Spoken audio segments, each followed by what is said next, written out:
Sanibona, phinde nginibikelele njengaleli thuba ngalomzuzu ngaleli hora nangalesi sikhathi. Singabantu kuhlezi kubalulekile ukuthi simbonge uJehova ngako konke asenzela kona, ngokuba uyasithanda, ngokuba uyasigcina, uyasibekela, usenzela umusa, usenzela ububele, usibonisa uthando lakhe, usibonisa ngazo zonke izinto, ngazo zonke indlela, ngaso sonke isikhathi. So singabantu kumele hlale njalo siqaphela ukuthi konke uJehova sithandela kona, thina simenzelani, thina simvezelani, thina silangazelela kuphi, ngoba uthando asithanda ngalo usithandela ukuthi ngelinye ilanga singafi selahlwe lapha emhlabeni, kodwa usithandela ukuthi ngaso sonke isikhathi ngelinye ilanga sibonane naye, ngelinye ilanga sesithabile, sesijabulile, senza intando yakhe, sesibikelwe nguye, sisindiswa nguye, bese sihlala sithokozile kanye noKristu iwundlu eliprepare inkulu indumezulu yomshado wewundlu, ukuthi bonke abaphila lapha emhlabeni bese benza intando kaNkulunkulu, bese bezingcwelisa, bese befaka elineni elicolekileyo elizenzo zokulunga, bese bethola ukuphulukisa nokuphilisa nokusindiswa ngaso sonke isikhathi. So bantu bakaNkulunkulu, ngifisa nje sebisihloko nje esifishane, ngifisa ukudlulisela amazwi ukuthi isono sisabhubhisa makholwa, isono sisabhubhisa makholwa ezintweni zonke, nasemathubeni onke uNkulunkulu ngumdali wezulu nomhlaba asesibusise ngakho ithuba lokuvuma izono ukuze uthethelelwe libalulekile kakhulu. Bantu bakaNkulunkulu, uthole ukuhlengwa, uthole ukusindisa, ubokujabulela ukuthi uvukile ekuseni, usakhuluma, usahamba, usabona, usezwa, ngoba ngawo wonke lawo mathuba abanye abasenawo.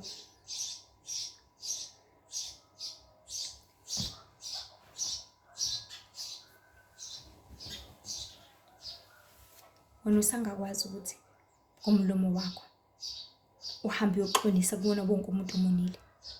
Mhlasimpe uthatha imali yakhe, mhlasimpe uthatha into yakhe ungayicelile, mhlasimpe, kodwa ngoba usaphila, this is in caps, kusangenzeka, ngoba usaphila kusangalungiseka, ngoba usaphila usangagijima ngezindebe zakho umemeza igama likaJehova, ngoba usaphila usangagijima ngezinyawo zakho ushumayela izindaba ezinkulu zikaNkulunkulu, ufinyelele lapho ethanda ukuthi ufinyelele khona. Ngobani? Usaphila. Ungakwazi ngezinyawo zakho ukusebenzela, ukukhokha laphayana ekhweni lakho, ngoba kusahambeka, futhi leso sikweletu sibhaliwe ekhaya ezulwini ngitshele, sibhaliwe ngaphezulu kwempilo yakho. Usangakwazi ngezindlebe zakho ukulalela umoya kaNkulunkulu, ukusize, ukukhumbuzise konke ekumele ukuthi ukuvume phambi kwalaba obonile nangaphambi kwenkosi, uthole ukuthethelelwa ngokuphelele. Usangakwazi njengoba usabona, this is in caps, usabona ngamehlo akho ukuthi uthole ukuthethelelwa, ukwenze kangcono, ngoba amehlo akho awukusiza wena ukubona konke, ubonelele konke okubalulekile nokumele ukulungise kahle kahle ayisiqalo nenkombandlela ukubona konke. Amehlo akho ayisiqalo nenkombandlela ezintweni zonke. Wasebenzisa ukubonelela konke, wasebenzisa ukwenza intando kaNkulunkulu. Ngiyazi abaningi izono bazithatha kancane, futhi kuyiqiniso ukuthi uma into usuyenzile uyalibala, ngoba umenzi uyakhohlwa, kodwa umenziwa akakhohlwa. Yabona, njengoba usagodla izishumi zikaNkulunkulu uyamtshontshela, futhi angeze akukhohlwe lokho, uyakubona. Ngelinye ilanga uyokubhubhela lokho, ngoba uma uhola imali, let's say uhola 3.5, 350 izishumi zikaNkulunkulu, imali kuyaJehova eyimpoqo compulsory, ayixoxisi. Ungakayibali nje ukunikela nokusiza, le imile nje ekaNkulunkulu, amaphesenti amancane nje cabanga, ngoba kwasekuqaleni vele ubusiswe nguye ngale mali. Izishumi zikaNkulunkulu eziyingcebo endlini yakhe, ukunakekela, ukubhekelela zonke izidingo zebandla, ngokuba ibandla elikaKristu kumele ligcine linakekeleliwe, indawo eyakhe kanye nabantwana bakhe. Okusemqoka kumele sikwazi ukuthi isono sohlezi siyisona. Abantu bakaNkulunkulu, ngiyaphinda, isono sohlezi siyisona. Yesu ungasenza namhlanje usenze kusasa kubonakala ungenzeki lutho, kodwa kusayisona. ungangayiletha leyo mali enkonzweni ubone ngenzekanga lutho, lukushaya uvalo likweqa. Phinde futhi ungakwenzi likushaye kancane, phinde futhi ungakwenzi likushaye kancane, bese sekuphelile. So kodwa isono kusayisona. Phela nje uJehova sekudedelile wakuyeka ukuthi ayiqhubeka nayo-ke lento yakho ngoba uyayithanda vele, ngoba uyayifuna vele. Qhubeka nakho-ke konke lokhu ngoba vele uyakulangazelela. Okusemqoka okubalulekile abantu baNkulunkulu, isono sohlezi simile njalo. Omunye ngabuza ukuthi siyisono kanjani kwingane ngoba ayazi lutho. Yabona umntwana, ngiyazi abantu abaningi bayayitshela ukuthi hayi ngosayingane noma ngenzani noma hawu ngantshonto uthi ulandi Nkosi yami, hawu akayithathe. Isono sayisona. The reason why kubiza kanjani ngithi kusayisona is because lento le uzokhula nayo, azi ukuthi i-right, azi ukuthi ivumelekile, azi ukuthi iyenziwa, azi ukuthi ingenzeka. And mase kukhula nayo, bese semdala kuzokwenzakalani? Isitha sizothi wow, okay, sizomhola nje kahle kakhulu. Bese sihamba naye kukona konke, agcine esenza okukhulu ngaphezulu nongafanelekile. So isono sisayisono makholwa, futhi siyohlezi siyisono. Engikuthanda ngoNkulunkulu ukuthi uyathinta izinhliziyo zethu, uyasiyala, uyasisiza, uyasixwayisa, uyasitshela, uyasibuyisela umqondo, bese thina siphinde siwubuyisele emuva. Akubuyisa ingqondo yakho, phinde wena uyibuyisele emuva. Akusize kuyala, hayi bo ungakwenzi ukuthi, phinde wena ukwenze ngenkani. Aphinde futhi akuyala, hayi bo enza kanje, ungenzi kanje, phinde futhi wena wasenza ngenkani. So bantu baNkulunkulu isono sihlezi siyisona. And manje sibhekene nesikhathi esibi kakhulu lapho khona kwandile umoya wenkani, kwandile umoya wokugoloza. Abantu bemgolozela uNkulunkulu ngenkani. So-ke umntwana naye uyakwazi ukuthi asenze isono. Yabona umntwana nofika kwi-stage la khona i-understand ukuthi uma ngithinta isitofu esishisayo ngizosha, lowo mntwana loyo usekhulile, usenomqondo, useno-understand ukuthi umama uzongishaya uma ngathatha uswidi ngawucelanga, uswidi kamama. Use-understand loyo mntwana loyo, useyazi akusesenomntwana, sesiyabala leso sono. Usekumnyaka-ke manje yokufundiseka, usekumnyaka-ke manje ukuthi sengatshelwa ngomthetho, ashawele wona futhi ngoba kubalulekile abese uJakobe ayibeke ngocacile le ndaba ukuthi uma kumthetho elishumi uphula owodwa, just one rule, ufana noyiphule yonke. Awubanga nabanye uNkulunkulu, walikhumbula usuku leSabatha wangcwelisa, wangeba, wangaphinga, wangafakaza amanga, kodwa wahluleka ukodwa, wangahloniphi isho nonyoko izinsuku zakho zandizweni. Bese-ke khala entanyeni, ngoba ngongahloniphi kwakho ikona okwenza ukuthi ngaso sonke isikhathi ugcine ulahleka. Ikona okwenza ukuthi kube ngazuthi usiphule yonke. Ngoba if umyalo noma imithetho iwugange uwucingo, mawuphula one ufana nomuntu ovulayo, ngithi uvula indlela ukuthi ungena, ngithi so ucingo alisasizi ngalutho. Yes, lukhona silibona libiyile impela, but ngoba khona ukubreakile, usikile. So entrance 100%. Incane kakhulu bantu bakaNkulunkulu into ekhipha umuntu ezulwini imise esihogweni. Konke lokho osuyalwe ngakho ukuthi ungakwenzi kuyeke. Qikelela ukulalela ngoba kuzokuyisa kwalasha ngempela. Laphana ngalina kwethuna kukhala esikaNkulunkulu isicathula. Akekho uncingwayo. Unjalo usuke uyazi into ojeziselwa yona. Usuke ukhumbula futhi yikho izahlulelo zikaNkulunkulu zilungile ngokuba siyathola ngabaningi abembulelwayo ukuthi udlalelwa umabonakude wempilo yakho. Uzibone uqala uzalwa, uzibone ukhula, uzibone wenza isono. Kepha okuhle nokumnandi ukuthi uma wahlengwa, wasindiswa, wabhabhadiswa, lezo zono ziyacimeka zonke. bese kudlala lezi ozenze emva kokwazana nenkosi. Yikho ezivelayo-ke ongazivumanga futhi ezingakuyisa ekubhujisweni oyozisola ngakho. Okunye kusemqoka engikufundile namuhla ukuthi kuliqiniso ukuthi simelwe ukulalela uNkulunkulu kunokulalela abantu. Ngoba uma ngacaphuna nje ufakazi komunye umfundisi owafa wavuka, uyakubeka ukuthi abaningi bayozisola sebegxeka abafundisi babo ngokubadukisa. Athi uNkulunkulu uyobekile umthetho, umfundisi awubhreke ngenxa mhlasimpe yonkosikazi wakhe, awubhreke ngenxa mhlasimpe yabantwana bakhe, awubhreke mhlasimpe ngenxa yemali, awubhreke ngenxa mhlasimpe yokuthanda izinto. Abafundisi bashumayela amanga kubazalwane ngezizathu ezahlukahlukene. And omunye umama nje from a testimony sezisole sesesihogweni ngenxa yokuthi wathi esefundile wayalisiswa ngokungagqoki izinto ezimfishane, amabhlukwe, izinto ezingathandeki enkosini, ukushintsha kwakhe kwenza umfundisi wamubuza ukuthi kungani usushintshile.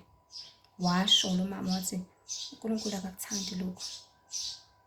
uNkulunkulu uthanda wesifazane agqoke kanje ngokuhlonipheka. uNkulunkulu uthanda wesifazane aphila nje. Wathi umfundisi hayi bo, ayikho loo nto, ukukholwa kusenhliziyweni, ukukholwa ngaphakathi. Wathi ngempela usho kanje mfundisi? Ngempela? Waqala amaphansi umama, wabuyela emuva, wabuyela emabhlukweni, wabuyela entweni emfishane. Wathi eseshona esedlule emhlabeni kwayikhane ethola ukuthi hayi bo, uNkulunkulu wayeqinisile. Usiyagxeka, hawu wena mfundisi, wena nje wawuthe wathi. Usethula umfundisi cwaka. Simele ukulalela uNkulunkulu kunokulalela abantu, even abafundisi, even ababhishophi, even isithubane umpristi wakho uphakeme, umuntu omkhulu kangakanani, umele ukulalela uJehova, umele ukulalela uNkulunkulu ngaso sonke isikhathi. Ngoba masilalela laba bantu bengasetshenziswa ubumnyama, bengasetshenziswa ububi. But kunebizo elihle, kunegama elihle likaNkulunkulu elikhuluma amaqiniso wodwa. Izwi kaNkulunkulu likhuluma iqiniso lodwa, alikhuluma amanga, alikhuluma inkohliso. Into ekumele umuntu akukhulekele ngaso sonke isikhathi ukuthi aholeleke eqinisweni elifanelekile nelizoba usizo empilweni yakho, lisize wena likuphulukise. Khulekela ukuthi uNkulunkulu akholele kuqiniso elifanelekile elizokwenza ukuthi ngaso sonke isikhathi uthole ukuphulukisa kunokuthola ukulahlwa. Khulekela ukuthi uNkulunkulu akusize ngoba bagcwele abafundisi befundisa inkohliso, bagcwele abafundisi befundisa amanga, bagcwele abafundisi befundisa konke okungafanelekile, okungalungile. But akusho ukuthi iqiniso alisekho, akusho ukuthi abeqiniso abasekho, akusho ukuthi iziprofethi zangempela azisekho, akusho ukuthi abaprofethi bangampela abasekho, akusho ukuthi abaprofetikazi bangampela abasekho, akusho ukuthi abavangeli ababeqiniso abasekho. The fact that sekwanda ububi, sekwanda ubumnyama, sekwanda inkohliso, sekwanda akusho ukuthi okuhle akusekho. Because ngisho ebumnyameni kuyavela ukukhanya. Kunjalo futhi qala kube mnyama kakhulu before kukhanya. So bantu baNkulunkulu masibuyelele enkosini, siphelele kuye. Isono siyangcolisa, isono siyazi singabantu, ngoba ngisho uzosenza umoya kaNkulunkulu uqala uyakukhuza kuqala ngaphakathi lakho. Balibiza ngonembeza ukungumoya kaNkulunkulu. Qala kukhuze, qala khulume nawe. Khuzeka namhlanje, yaleka namhlanje, sivume namhlanje. Isono sifana nesilwane esilibele sikudla kancane kancane. Abanye sibadla kakhulu mase sisabe into eyodwa, ukufela kuso. Mase sisabe into eyodwa, ukufela emanyaleni.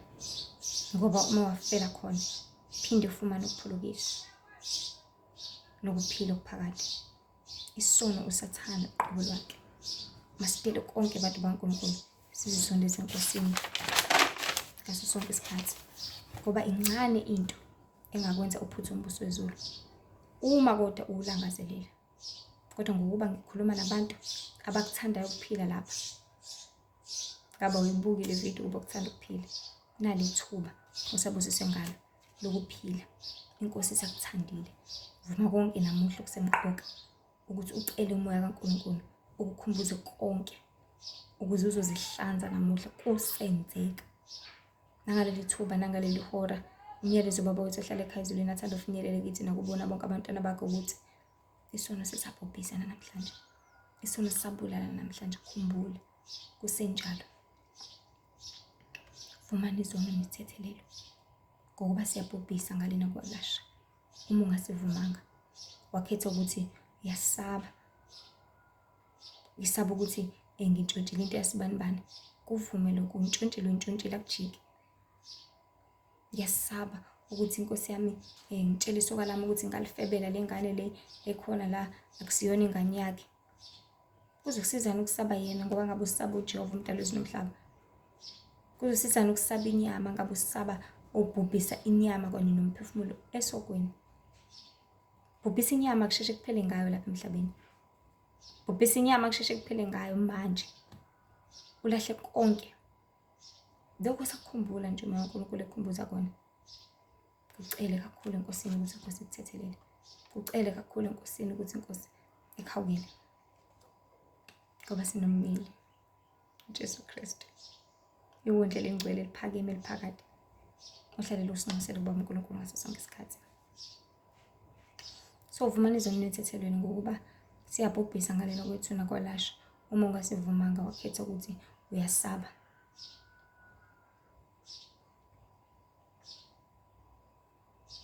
Ngoba uma ukhetha ukusigodla ungalinge ucabange ukuthi mhlasimbe sizolitshala ngenxa yokuthi wena usilibele ngamasiboma. Izwi lisibhalile. Nawe futhi uyasazi ngaphansi lakho. Angeke silibaleke. Siyaziwa.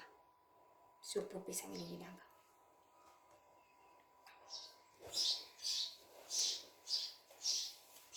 Njengamanje uyozisola kakhulu ngaleyo ndlela okusenzeka wenze.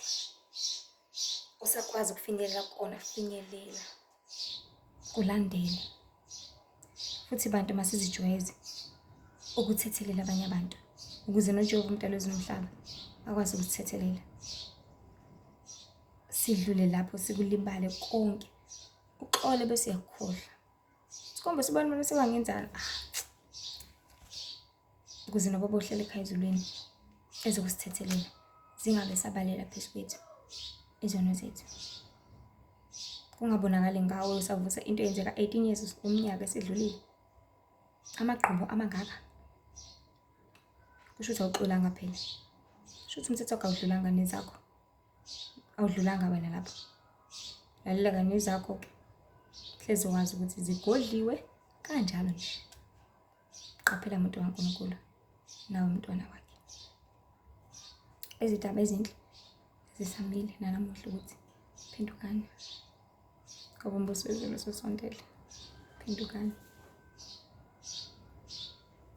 Ngoba kuphela kwezinto zonke sekufikile nokufa kusondele kakhulu. Kufana noma ngayiphi indlela njengamanje. Ngazo zonke izinto njengamanje. Ungazitsheli ukuthi into uzoyenza kusasa. Uma ungavuki kusasa, uma ngafiki kusasa, phenduka namuhla. Manje ngokuba ithuba limanje lizohamba, lizophela, uzozisola kakhulu. Ngaleyo ndlela abantu bakaNkulunkulu phendukani. Nilahle zonke izono. Nilahle konke ungagcini imiyalelo 10. Exodus 20. Khumbula nencwadi yabaseGalatia chapter 5 verse 70-22. Lithi nazo izithelo zenyama abenza okunje abasoze balidle ifa lombuso kaNkulunkulu. Zibuke lezi zithelo zenyama ukuthi yini nani. Yini lengangenza ukuthi mina ngabona umbuso wezulu umthetho khona. Masiqikelele ukubalekela zonke lezi zithelo zenyama azibalile umdali ezikwenza ungangeni, ezingakwenza ungangeni embusweni wezulu. Enza kahle umntwana wakhe ngoba uzisiza wena. Akekho yokusiza, akekho yokwenzela, akekho yokulungisela impilo yakho. Isezandleni zakho. Akekho uzokuvumela izono zakho. Ungazivumela wena ngempilo zakho. Akekho ukuvumela konke ngoba kwaziwa nguwe. Umoya kaNkulunkulu uzokhumbuza wena. Ande kuhle kakhulu ngikuthanda uNkulunkulu. Yazi uyakwazi ukuthi akukhumbuze sina ngabantu eceleni. Athi umuntu ayibo ekhuphula imali yami. Kuyisono vele lokho ukuthi omunye umuntu ngomkhokheli imali yakhe. hayi bathi umuntu yakhumbula yakhumbula sisabancane ukuthi sasenza njani, yakhumbula sitshotshela umana nani. Ukhumbula ukuthi hayibo isono kumbe lento esesiyenza. Bathi omunye yakhumbula Nkosi yami sasihamba sisitshontsha utshwala sekuphuzela emva kwento nanani. Ukhumbule kwazi ukuthi hayibo yazi kwakuyisono kanjani, ingekho right kanjani lento. Bese ukwazi ukuphulukisa uthola ukusizakala. So namhlanje bantu baNkulunkulu izindaba ezinhle ezimnandi zithi phendukani. Ngoba umbuso wezulu usondele. Ihlengwe nesindi sinebhabhadisa. Phenduka namhlanje. Inkosi ibe nani, inisize, inivule amehlo kusanethuba.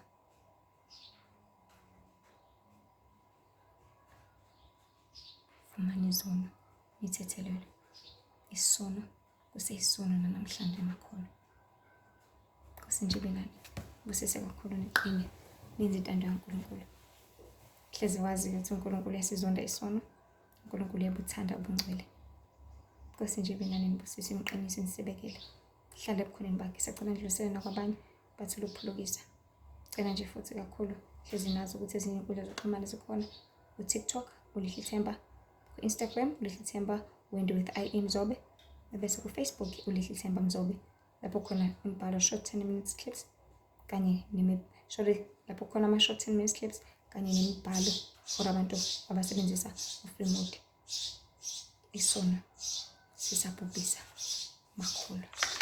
Fumani izono, nithethelele manje sephakade. Amen.